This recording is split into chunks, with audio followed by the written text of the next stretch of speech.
Could this be the highest club championship finals match ever? Well, there's only one way to find out. This one is going to be a little different as I myself is not going to be participating in this match. It was actually the club championship of my home club, Lidingo, and this features 4 of my best friends playing in this tournament. Luckily for them, I cannot participate because of my recent surgery, but hopefully I'll be back on the court very soon, so make sure you subscribe. For this match, instead, I'm going to move into the commentating booth. So I'm curious to hear what you guys think about this, and yeah, let me know in the comments. But now let's watch some great tennis, hopefully. All right, so we're gonna kick off and see how this match goes.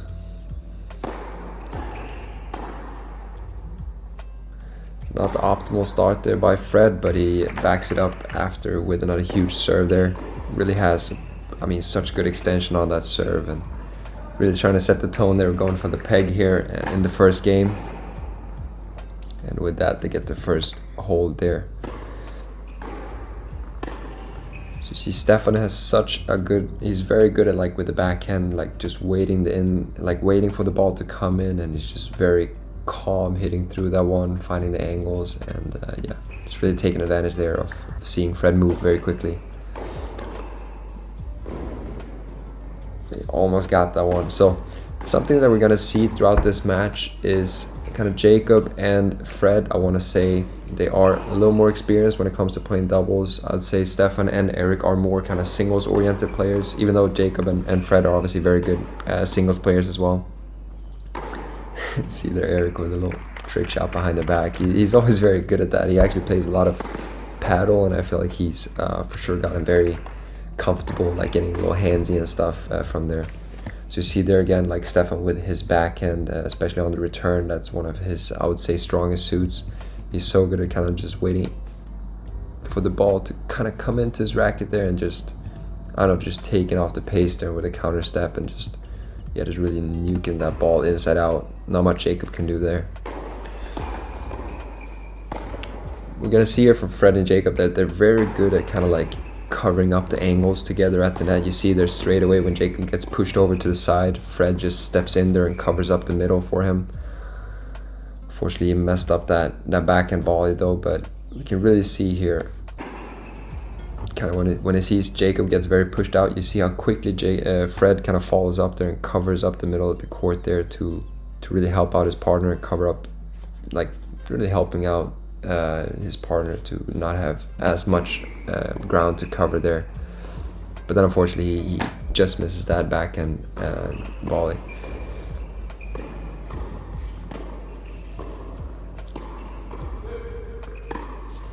With that, they faced a break point there, but unfortunately Stefan just missed that back, and it was a very uncommon, I would say, backhand miss there by Stefan, who's really very solid at that one. See there Jakob or Eric again there with one of those, I would say, kind of like paddle shots, like soft overheads.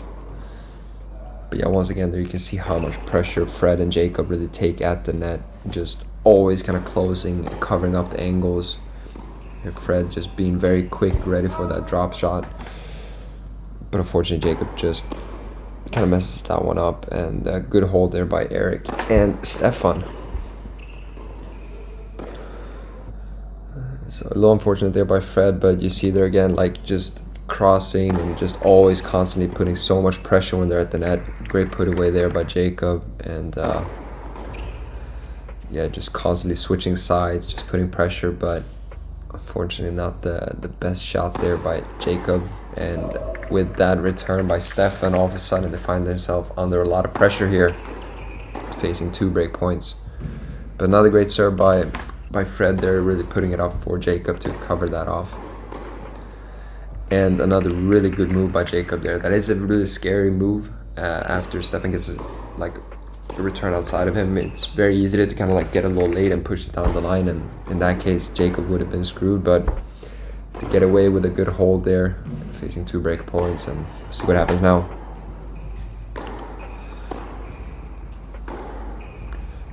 It's just big hitting, but he just misses that one. And I don't know if you guys saw it, but you can really see how Jakob is so ready after this ball. Just look at Jakob's movement here. He's just covering up so much of the court there, but unfortunately Fred just misses that ball there.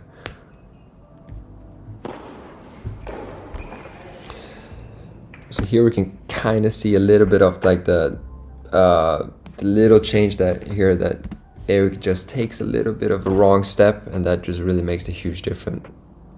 So here you really want to be in front of the ball. So just because Eric is a tiny bit more to the left, he'll is not able to get to this ball. So if he was just a little bit more in front of his opponent, he probably would have been in a good spot there, but unfortunately it did not happen. So there he does it very well. He's just right in front of Fred and just very strong there against him, and get the big hole there to 3-all.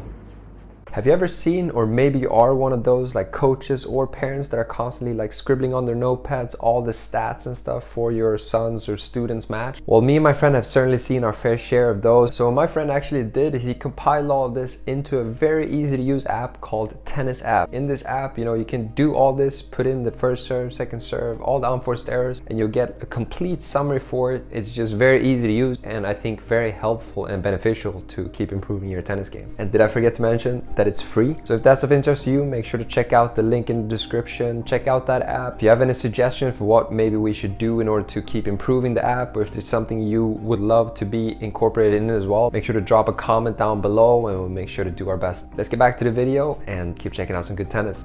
Great return there by Stefan, and as I mentioned, you know, that's really his strong suit. Really doing a good job of taking these serves early. And Eric just misses that one. Once again, there you see Stefan just so good at timing those returns, especially with his backhand. But a good little like nasty dropper by Jakob there to get him a little out of place. You see that once again, like they're so quick at just like pouncing on this as soon as he gets that return. As soon as Fred here sees Jakob's return on his feet, he straight away just takes these massive steps coming forward, and it's just puts so much pressure on them straight away. Unfortunately there he wanted to go for Eric's head instead of putting the ball in the court, so it is kind of an opportunity cost, but I do understand him there, as I probably would have done the same.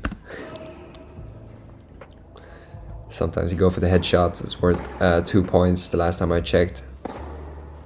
And just a huge forehand by Fred there. It's really hard to find that angle from that one, and yeah, he just does it. And once again there, I feel like Stefan could have maybe been a little more involved there with the volley, but makes it up for it right here.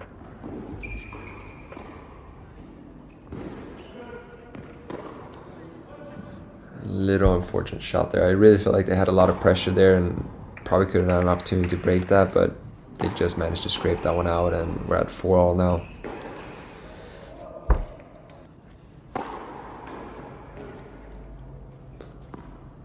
So a lot of switches there. You see Jakob taking away that cross court from him a lot. It's just always putting a lot of pressure on them. Not like giving them the same looks on returns too many times.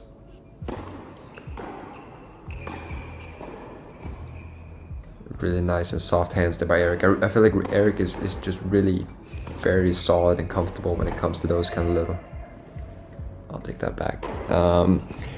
Great serve there by Jakob, and see Eric just using that slice body serve a lot. It works very well. Great job there by Stefan crossing that off. But using that slice body serve is a very common serve when it comes to doubles, but facing these kind of like very consistent returners, they're always going to like put the return in and then from there just kind of build on that one.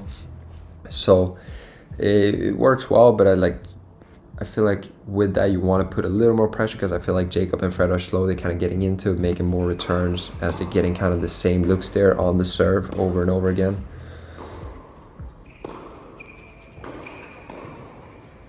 Really good backhand there by Eric, kind of chopping that one off. A little angle on it. Huge return there by Fred. That's also one of his strongest suits, I would say. A really good point there. I feel like we had to look at that one again. I feel like that was just perfectly kind of executed. To be honest, that's really how you want to draw it up here.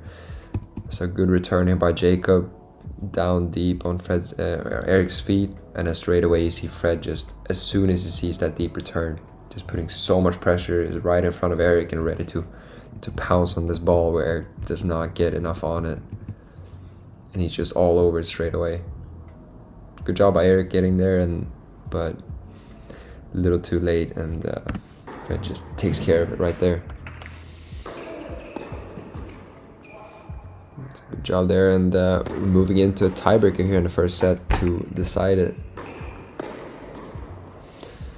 A little unfortunate ball there. I mean, it happens when you get stuck in there. If it's like going to be a forehand volley or a backhand volley, it gets a little tricky sometimes. But really good job there by Jakob and Fred. You know, as soon as they get one too many shots, they're going to just start getting into spot there, and it's going to be tough to get past them. But you see Stefan here, unfortunately, went for the headshot again and tried to get those 2 pointers, but just misses Fred's face there, and unfortunately dips it out deep, and they're down 4-0 here in the first set. But yeah, just good serving there, and straight away you see there Fred just cutting off all the angles there. And here Eric missing that back, and really is a result from them just being so kind of putting so much pressure on them, and deservingly they get the first set there, 7-6. So once again there, I feel like Eric maybe should try to mix that up, I don't know, but I feel like Jakob and Fred are slowly getting into returning very well here, to say the least. But obviously it's easier said than done, but here they have a lot of pressure, and once again, you know, making that return, and then straight away the partner crossing and taking so much space there. And with another return winner, they break straight away in the first set. And I feel like, well, not that one, but when it comes to double, it really is a momentum thing, I would say, a lot. And I feel like, and you probably can feel the same as well, that the momentum is really starting to kind of sprint away a little bit for Fred and Jakob here. And it's very important for, you know, Eric and Stefan to try to stay in this, try to put pressure on them to try to... We have to rewatch that one. It looked like Eric agreed with him that that one was out. Let me know in the comments what you guys think about that one. Ooh, yeah. Oh, good call. But here, yeah, just trying to stay in this match and making sure Jakob and Fred really has to earn this, because I feel like when you're under this much pressure, if you start getting a little too stressed and overhitting it a little bit like that one, it's usually not the best recipe. But here they're just clocking some returns here, but unfortunately just messed up that one. But that is a little tough sometimes, you know, when you're under a lot of pressure. Sorry for stopping this point. We'll rewatch that one. But when you're under this much pressure, it's very important just to try to stay calm. But I know the most common reaction to it is to try to like start overhitting and overplaying a little bit. But you want to try to stay within yourself as much as possible and put pressure on them to really try to earn and win the match, rather than you just losing the match. Really clever return there by Jakob as he gets stretched out. And really good, clever ball there by Eric again.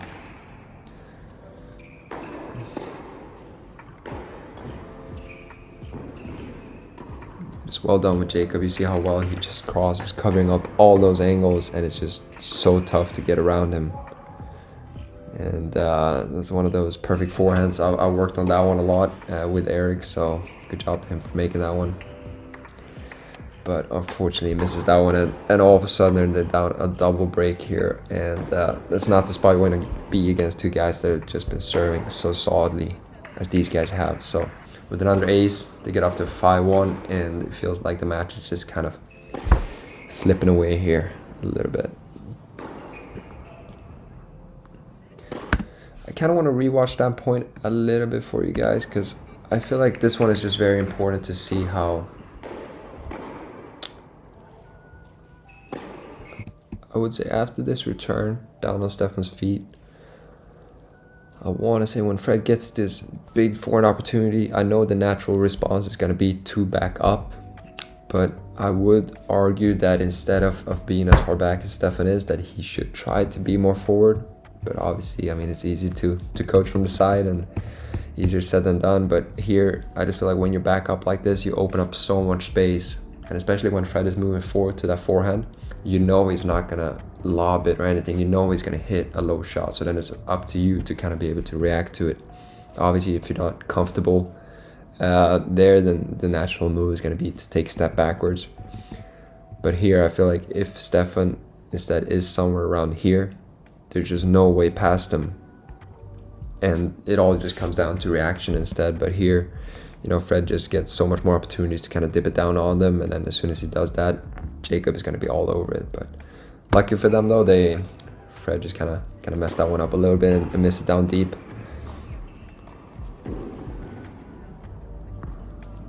And great return there by Fred. Such a good move there by Jakob, putting pressure and then opening up the court, and then Fred taking care of business there. But good hold there by them and get it to 5-2 and see if Jakob can do something here to serve out the match.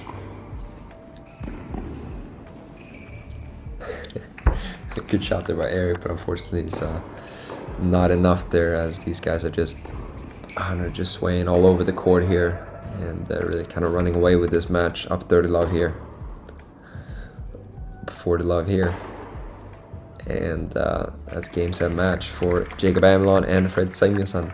So big congrats to them for taking down this club championship. And that about wraps up the tennis for today. Thank you very much for tuning into SIG TV and the commentating booth. Back to you. So big congrats to Jakob and Fred for taking the title there. Well deserved. I feel like they were the better team throughout the whole match. They maybe gave a little room there for Stefan and Eric to make a little push in the first set when they gave him a couple of opportunities for some break points. But overall, I feel like as the match kind of progressed, they just managed to take a little more space over and over again and just kind of slowly suffocated their opponents and got the win there. When it comes to my own tennis, I'm in the gym a lot right now because I can't move too much after my surgery, but I will be out there very soon, so make sure you're subscribed. If you enjoyed this video, I'm very confident that you would enjoy this other video where I took on Jakob and Eric in another club championship doubles match, or maybe this other match where me and Jakob took on a former Australian Open doubles finalist. Ciao!